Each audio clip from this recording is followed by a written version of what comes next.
Hi to everyone, welcome to my channel. ఈరోజు మనం బాగా టేస్టీగా ఉండేలాగా రసంని ఎలా చేసుకోవాలో చూసేద్దాం. దీన్ని తయారు చేయడానికి ముందుగా ఒక గిన్నెలోకి 1/2 కేజీ వరకు బాగా పండుగా ఉండే టమోటాలని ఇలాగా పెద్ద ముక్కలుగా కట్ చేసుకొని వేసుకోండి. టమోటాలో ఉండే పులుపు మనకి సరిపోదు, అందుకనేసి కొద్దిగా చింతపండుని ఒకసారి వాటర్తో బాగా వాష్ చేసుకొని వేసుకోండి. తరువాత మన టేస్ట్కి సరిపడంతగా కొద్దిగా కల్లుప్పుని వేసుకొని ఇందులోకి కొద్దిగా వాటర్ని యాడ్ చేసుకోండి. ఇప్పుడు స్టవ్ ఆన్ చేసి టమోటా ముక్కలు మనకి మగ్గేంత వరకు దీన్ని ఉడికించుకోవాలండి. అంటే 2 నుంచి 4 నిమిషాల పాటు ఉడికించుకుంటే సరిపోతుంది. ఇలా టమోటా ముక్కలు మగ్గిన తరువాత స్టవ్ని ఆఫ్ చేసేసుకోవాలి. ఇలా టమోటాలు బాగా మగ్గిన తరువాత మిగిలిన ఈ వాటర్ని ఒక గిన్నెలోకి ఇలాగ ట్రాన్స్ఫర్ చేసేసుకోండి. ఇప్పుడు ఈ టమోటాల్ని మనం చేత్తో అయినా పిసుకోవచ్చు, లేదంటే మనం ఇలాగ పప్పు గుత్తితో అయినా ఇనుముకోవచ్చు. నేను ఇక్కడ పప్పు గుత్తితో ఇలాగ మెత్తగా ఇనుముకుంటున్నాను. చేత్తో పిసుక్కోవడం ఇష్టం లేని వాళ్ళు ఇలాగ పప్పు గుత్తితో కూడా ఇనుముకోవచ్చండి. ఇలాగ మెత్తగా ఇనుముకున్న తరువాత మనం ముందుగా టమోటాలో ఉండే వాటర్ని సపరేట్ చేసుకున్నాం కదా, ఆ వాటర్ని ఇందులోకి యాడ్ చేసుకోవాలి.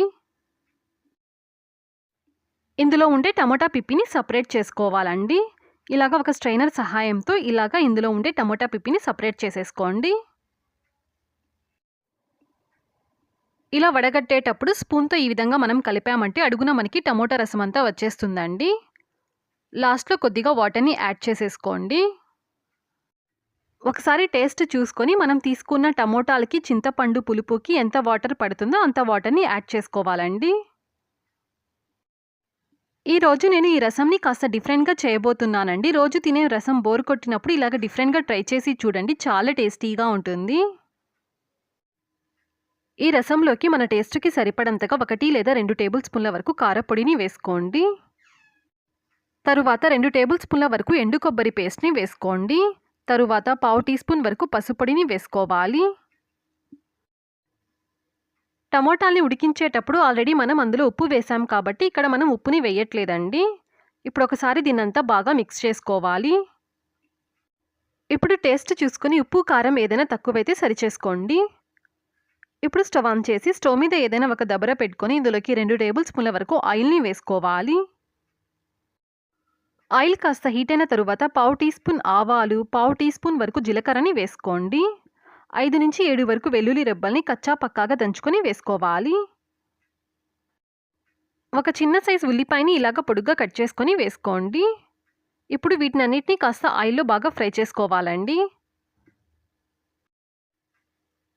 వీటిని కాస్త ఫ్రై చేసుకున్న తరువాత లాస్ట్లో ఒక రెమ్మ కరివేపాకుని వేసుకొని ఫ్రై చేసుకోండి. రోజు తినే రసం బోర్ కొట్టినప్పుడు ఇలాగ డిఫరెంట్గా ట్రై చేసి చూడండి. తయారు చేసుకునే విధానం కూడా చాలా ఈజీ అండి, బాగా రుచిగా కూడా ఉంటుంది. ఈ తాలింపునంతా ఈ విధంగా బాగా ఫ్రై చేసుకున్న తరువాత మనం ముందుగా కలిపి పెట్టుకున్న రసంని వేసుకోవాలండి. ఇప్పుడు మంటని మీడియం ఫ్లేమ్లో పెట్టుకొని ఈ రసాన్ని బాగా మరిగించుకోవాలండి. ఈ విధంగా మనకి బబుల్స్ వచ్చే విధంగా బాగా మరిగించాలి.